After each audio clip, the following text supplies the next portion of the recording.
Di sini memang menjadi tempat favorit bagi para wisatawan untuk menikmati keindahan matahari terbit dan lautan pasir Gunung Bromo. Meskipun suhu di sini berkisar antara 3 sampai 20 derajat Celcius, tapi kayaknya sebanding banget sama pemandangan yang kita dapat dari atas ini. Tapi siapa sangka, dengan keindahan alam seperti ini ternyata Gunung Bromo ini tumbuh di dalam kaldera Gunung Purba yang namanya sama dengan suku yang tinggal di daerah ini.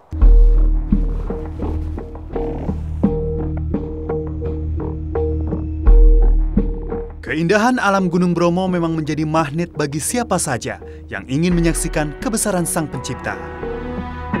Matahari terbit, gugusan gunung serta lautan pasirnya dapat memanjakan mata siapa saja yang melihatnya.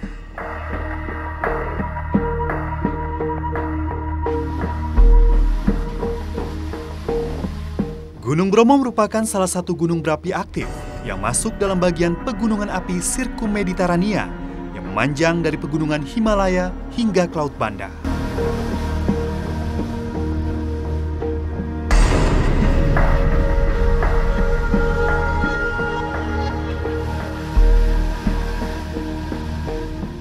Nama Gunung Bromo berasal dari bahasa Sansekerta atau Jawa kuno, yaitu Brahma, yang merupakan salah satu dewa utama dalam agama Hindu.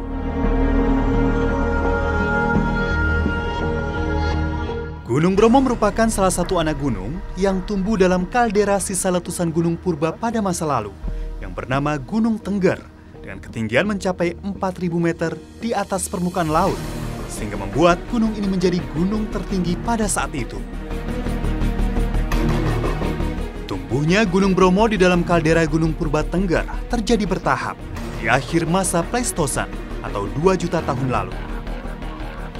Gas yang ada di dalam magma cair menyebabkan kosongnya dapur magma. Kekosongan ini akhirnya menjadi kaldera Tengger karena material di atasnya ambles ke bawah.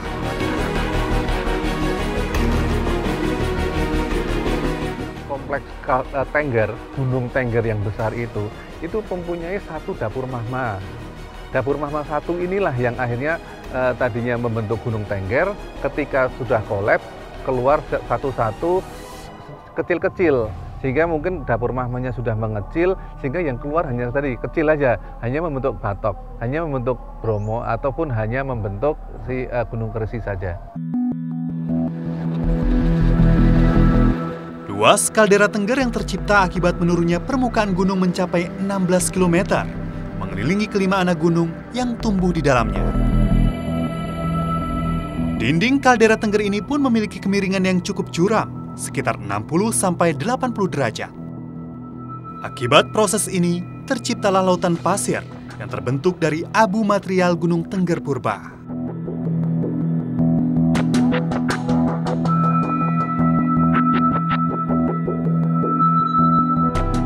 Jadi lautan pasir Tengger ini memang satu-satunya yang ada di dunia.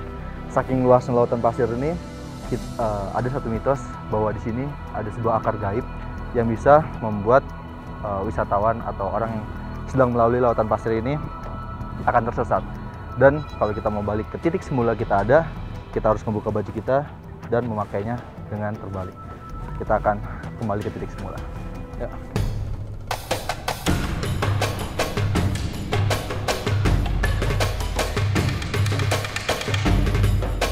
Sisa letusan Gunung Purba Tengger pernah diteliti oleh Van Bemmelen dari Belanda.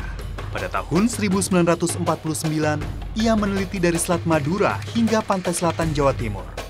Van Bemmelen menyimpulkan, struktur Jawa bagian barat hingga timur muncul akibat erupsi Gunung Tengger. Kawasan Taman Nasional Bromo Tengger Semeru merupakan daerah vulkanis dengan gunung api aktif. Hal ini bisa terlihat dari bentuk kecuraman bukit. Aktivitas erupsi Gunung Bromo sudah terekam sejak tahun 1800-an hingga tahun 2010 lalu. Erupsi gunung ini tidak menentu.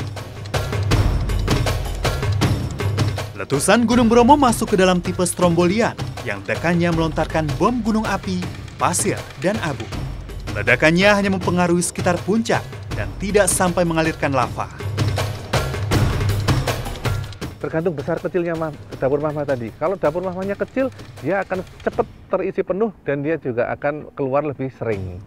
Tapi kalau dapur magmanya besar, dia nggak penuh-penuh sampai akhirnya ketika penuh dan dia nggak kuat, dia akhirnya keluar tapi relatif jarang frekuensinya untuk terbentuknya.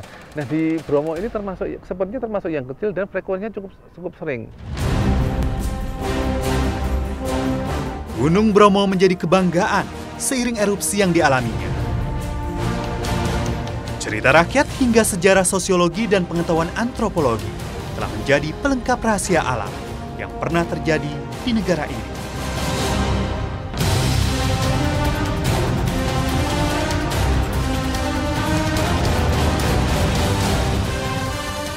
Memang Gunung Bromo ini salah satu dari sekian banyak gunung yang ada di dalam kaldera Tengger yang masih aktif dan memiliki sisa-sisa aktivitas magma yang ada di bawahnya. Meskipun tidak terlalu besar, ini cukup mengkhawatirkan bagi masyarakat yang tinggal di sekitarnya. Dengan pola gejala alam yang tidak memiliki ketentuan, mungkinkah Gunung Batok dan gunung yang lainnya akan aktif kembali seperti Gunung Bromo ini?